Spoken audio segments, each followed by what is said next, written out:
Oi, gente. Bom dia, boa tarde, boa noite. Bem-vindos. Como é que vocês estão? Eu sou Júlia, trabalhadora do Quinta de Luz. Estou aqui mais uma vez para conversar com vocês. Porque tem sido através das conversas e através dessas plataformas digitais que nós, trabalhadores da fisicalidade do Quinta de Luz, temos encontrado um instrumento para nos fazermos presentes e para continuarmos cuidando, amparando e oferecendo para vocês um pouquinho da nossa interpretação, da nossa compreensão sobre essa doutrina que tanto nos ampara, tanto nos conforta. Vocês sabem que o nosso trabalho espiritual, as nossas rondas, os nossos trabalhadores espirituais são incansáveis e continuam atuando o tempo todo, mas nós aqui na fisicalidade temos utilizado esses recursos. E acho que tem sido legal, né? Acho que a gente tem conseguido alcançar muitos corações, podendo acolher nesses tempos tão diferentes que a gente tem vivido. Tempos, no mínimo, diferentes, né? Tempos peculiares. E aí a gente vai começar a conversar um pouquinho sobre isso, porque eu acho que essa pandemia do Covid-19, esse movimento de isolamento social, de adoecimento praticamente global, propôs pra gente muitas reflexões, ofereceu pra gente a chance da gente pensar sobre muita coisa, né? Destruiu, desconfigurou, reconfigurou muitas relações familiares, muitas relações de trabalho, propôs mudanças significativas nas dinâmicas das famílias, nas dinâmicas das empresas, das sociedades em geral. Isso faz parte de todo um processo de evolução de um momento histórico, né? Acho que esse adoecimento global, esse momento de pandemia, está cada vez mais se configurando como um momento histórico. E aí, ao pensar nisso, eu me lembrei do filósofo Michel Foucault, quando ele diz a seguinte frase, eu vou ler para não correr o risco de errar. A história não nos diz quem somos, mas aquilo que estamos em vias de diferir. Não estabelece a nossa identidade, mas a dissipa em proveito do outro que somos. Achei muito interessante essa fala dele e poderia ser interpretada como talvez uma negativa à lei de causa e efeito, mas quando eu li mais de uma vez eu vi que era justamente o oposto disso. Eu acho que ele está propondo para a gente uma reflexão a respeito do fato de que a gente não precisa tomar nenhum fato histórico unicamente através de um viés unitário, né? De uma única interpretação.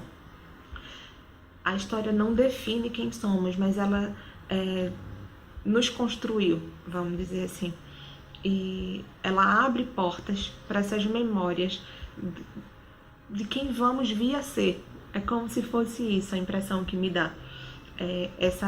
Esse desvelamento desses muitos outros que habitam dentro de nós e que vão aparecendo através das revelações da nossa vida cotidiana no presente.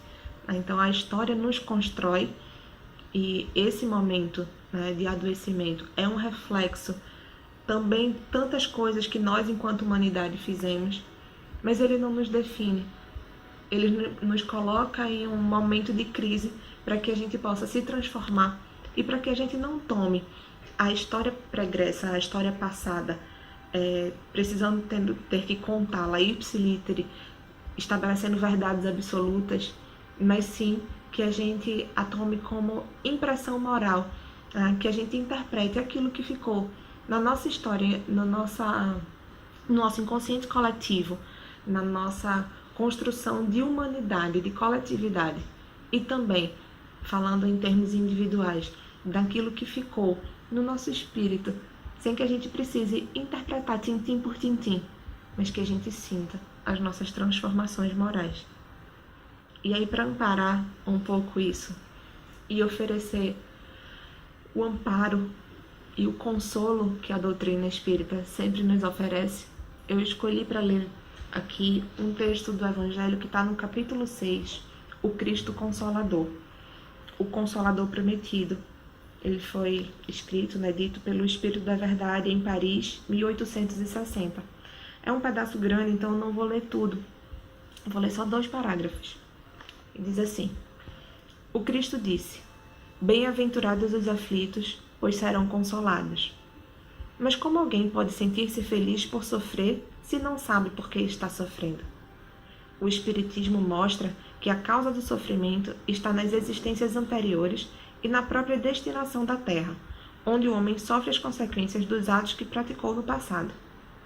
Ensina também que os sofrimentos são como crises saudáveis que conduzem à cura, à purificação, garantindo a felicidade nas existências futuras.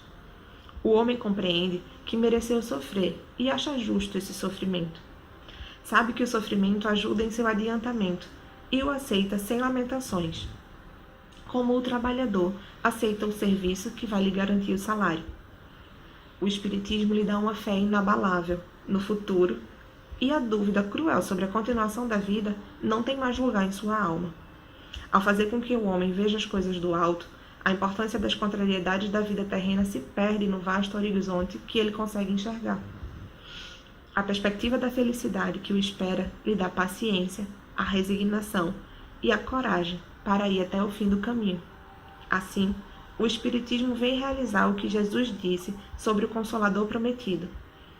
Ele trará o conhecimento das coisas que fazem com que o homem saiba de onde vem, para onde vai e por que está na terra. Fará com que o homem lembre-se dos verdadeiros princípios da lei de Deus e trará a consolação pela fé e pela esperança. Olha aí, será que não parece com aquilo que eu acabei de falar? Eu acho que é o amparo na fala do Espírito da Verdade para essa filosofia, para essa perspectiva de olhar. E eu acho que é isso que a nossa doutrina propõe para a gente, né? Uma pluralidade de olhares em relação a cada experiência. Cada um de nós, nesse momento, está tendo a chance de repensar a sua própria existência, de repensar os seus atos até aqui e de repensar, principalmente, seus planos, projetos, perspectivas e atos futuros, para que a gente possa vir a construir esse mundo melhor, esse mundo que é pautado na caridade, no amor, no apoio, no levantar o outro quando o outro está caído. Olhar com olhos generosos para quem sofre, ou mesmo para aqueles que não parecem sofrer, parecem estar agindo unicamente através do orgulho e da vaidade. A gente olhando com olhos generosos, a gente pode, quem sabe, oferecer a essa pessoa também uma chance de reflexão. Susana Simões, ela é uma palestrante espírita que eu gosto muito, e ela diz o seguinte: a esperança nos dá a chance de olhar para além da perspectiva do agora. É como se, não é uma antecipação, não é como se a gente vivesse ansioso, mas a esperança abre essas portas para que a gente veja lá na frente o resultado das nossas boas ações, dos nossos bons atos agora. Não é fácil ter esperança no momento em que tem tanta gente adoecida das mais diversas maneiras, tá? Seja a gente pensando no adoecimento físico, né, no problema sanitário que a humanidade vem enfrentando, seja nos adoecimentos morais, né, que fazem com que algumas pessoas tenham uma condição tão privilegiada e não se enxerguem nessa condição, e outras estejam numa situação de tamanha vulnerabilidade e por vezes também nem se enxerguem nessa situação de tamanha vulnerabilidade. Mas isso faz parte dos processos de cada um, dos processos de crise, de crescimento, do processo evolutivo de cada ser. A gente está aqui na Terra, nesse mundo de provas e expiações, e conforme está lá no livro dos Espíritos, é um mundo em que ainda prevalece muito a perspectiva material em detrimento da perspectiva espiritual. E nós que estamos tendo a chance de refletir sobre isso, temos o privilégio, mas também o compromisso de levar essa mensagem à frente, de tentar construir essa reflexão contínua a respeito da importância de cada ato nosso. Cada ato nosso precisa ser permeado pela nossa boa vontade, pela nossa aplicação de amor e de esforço. Mário Sérgio Cortella, também professor de filosofia, ele diz que esperança é depositar 100% de esforço se houver 1% de chance. É quase como a fé, né? A fé não é a gente pisar sabendo que com certeza vai ter um chão firme, mas é a gente ter a coragem de pisar sabendo que, mesmo que tenha um chão lamacento, a gente vai ter força suficiente para não escorregar e não cair. A fé, o compromisso de olhar para dentro da gente, de mergulhar dentro de nós mesmos e de construirmos essa ação voltada para o amor e para o bem, nos faz nos conectarmos com os nossos guias espirituais e com essa força divina, transcendente, que oferece a gente essa esperança no mundo melhor dentro de nós a cada dia. Porque o universo inteiro está contido dentro de cada um de nós. Todos temos aquela faísquinha, aquela partícula divina que é o que anima o nosso corpo, né? O espírito anima o nosso corpo, o espírito ganha essa força através do nosso corpo por conta disso, desse princípio vital que se manifesta entre espírito e corpo e nos dá a chance de viver esse privilégio da encarnação para a gente continuar evoluindo, para a gente continuar crescendo. Também em um outro vídeo a gente falou que tá tudo bem não estar tudo bem em todos os momentos. E sim, isso é verdade. Não é fácil, num momento como esse, a gente levantar sorrindo. Não é fácil a gente acreditar que tudo vai dar certo. Mas quando a gente para, quando a gente serena o nosso coração e quando a gente entende essa proposta da lei de causa e efeito, quando a gente entende, quando a gente compreende esse Deus soberanamente justo e bom, a gente começa a enxergar o mundo com outros olhos. A gente começa a realmente ter esperança e ter consciência de que um novo dia vai chegar, de que o sol vai brilhar amanhã, de que a gente vai ter novas chances de se reinventar. As coisas que acontecem na nossa vida o tempo inteiro colocam a gente em reposicionamentos, põem a gente para pensar. Não percam a chance de pensar todos os dias ao se deitar. Como é que foi o meu dia hoje? O que é que eu fiz para alimentar a minha esperança? E como é que essa esperança está me alimentando também para que eu seja uma pessoa melhor? A gente vive para crescer. Ninguém vive para se diminuir. Lembrem-se de que a sua tristeza não faz ninguém ficar alegre. Mas a sua alegria pode ajudar quem está triste a ficar um pouquinho mais alegre. Estar alegre e reconhecer a felicidade relativa, já que nesse mundo a gente não vai conseguir nunca alcançar a felicidade absoluta, né? Então, reconhecer a alegria relativa e vivê-la é um presente que a gente oferece a Deus. É a demonstração da nossa gratidão pelas provas que estamos passando para evoluirmos enquanto espíritos. E eu acho que essa manifestação da gratidão muitas vezes vem expressa através da arte. Por isso, eu separei um poema para ler para vocês. É um cordel, na verdade, de Braulio Bessa. Se chama Sempre Haverá Esperança. Tomara que eu consiga ler, né? Do jeito correto, como se lê um cordel. Vamos lá. Enquanto se acreditar que quem acredita alcança, enquanto houver ternura, há de haver esperança. Enquanto você sorrir por uma boa lembrança, enquanto você lutar com uma força que não cansa, enquanto você for forte, há de haver esperança.